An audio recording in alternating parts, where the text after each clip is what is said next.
Bien maintenant, attaquons les outils pour décrire une fonction. On va en regarder 4, on va parler du domaine, de l'ensemble image, des racines et de l'ordonnée à l'origine. La première chose qu'on va faire, c'est regarder ce qu'est le domaine de définition. Alors le domaine de définition, c'est l'ensemble des valeurs de x, c'est ce qu'on appelle les antécédents, pour lesquels il existe une valeur en y, donc il existe ce qu'on appelle une image.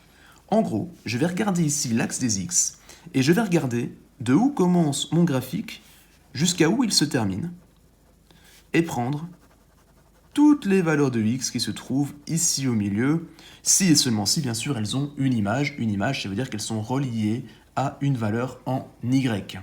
Donc ici, on voit que c'est toutes les valeurs qui vont de moins 4 jusqu'à 4. Alors, intéressons-nous maintenant à l'ensemble image. L'ensemble image, c'est presque comme le domaine, si ce n'est qu'on ne va plus regarder les valeurs de x qui ont une valeur en y, mais on va regarder les valeurs de y qui ont une valeur de x. Donc on va dire que c'est l'ensemble des valeurs de y, donc l'ensemble des images, pour lesquelles il existe au moins une valeur de x, donc au moins un antécédent.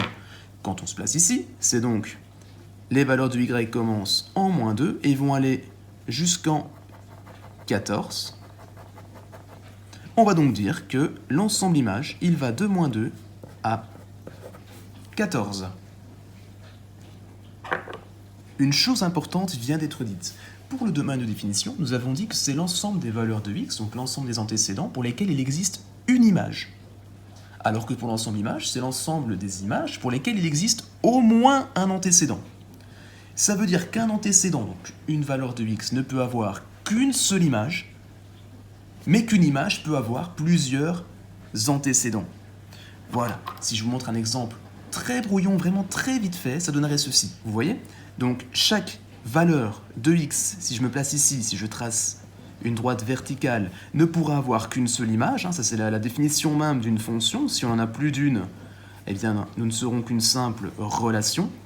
Par contre, si on regarde dans l'autre sens, si on regarde les images, elles, donc avec des droites horizontales, peuvent avoir plusieurs antécédents. Je vois qu'il y a ici un antécédent qui est là.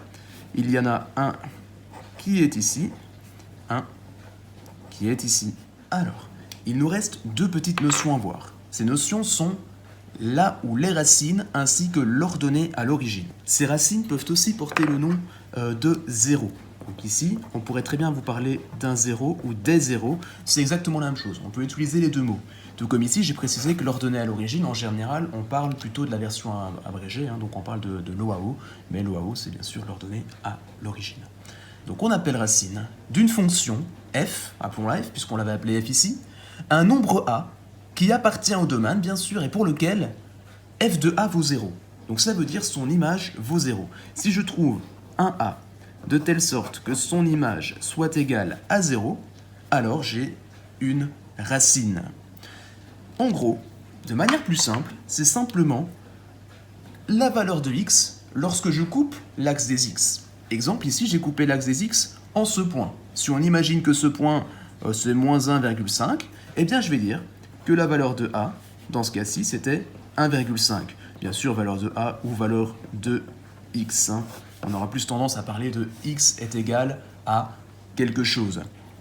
L'ordonnée à l'origine, c'est un petit peu différent. L'ordonnée à l'origine, c'est le nombre f de 0. Si et seulement si, bien sûr, la fonction est définie en 0. Donc f de 0, c'est quoi f de 0 ? Ça veut dire l'image de 0. X vaut 0, quelle est son image ? Donc c'est simplement l'intersection avec l'axe des y. Si on invente et qu'on dit ici que ce point, c'est 5, en tout cas que cet y-ci, cette valeur d'y vaut 5, on pourra dire qu'il y a une ordonnée à l'origine qui est égale à 5. On dira que y même est égal à 5. Alors, petite nuance, on peut avoir plusieurs racines, mais on ne peut avoir qu'une seule ordonnée à l'origine. Parce que si vous me dites qu'un x a plusieurs y, donc quand x égale 0, il y a plusieurs y, ça veut dire tout simplement que nous ne sommes pas dans nous ne regardons pas le graphique d'une fonction, mais d'une simple relation, et donc il n'y aura pas d'ordonnée à l'origine.